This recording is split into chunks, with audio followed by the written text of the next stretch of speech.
it strikes me that that should have been the period, really, that kind of the sociological aspect of sports really should have been coming to the fore, or I would have thought it It would. It was. was, yeah.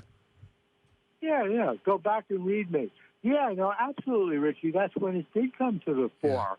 And it was really very interesting because so I was very young.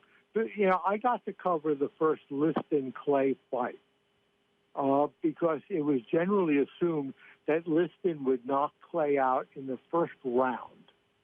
And they didn't want to waste the time of one of their big boxing reporters. The chief boxing reporter of the New York Times, was like an ambassador to the Soviet Union. He was a big shot at the paper.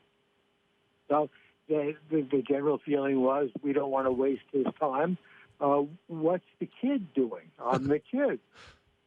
So they sent me.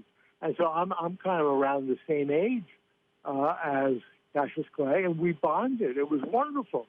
But most of the reporters were older men, established veterans, and they hated Cassius Clay. They hated him because he was giving up Christianity and becoming a Muslim. They hated him because he was a segregationist in a time of integration. They hated him because he was so blithe and wonderful spirited and didn't take their importance seriously. And, they even hated him for his style because he leaned away from punches. He leaned back instead of what was traditional then, the bobbing and weaving, where you let punches slip over your shoulders.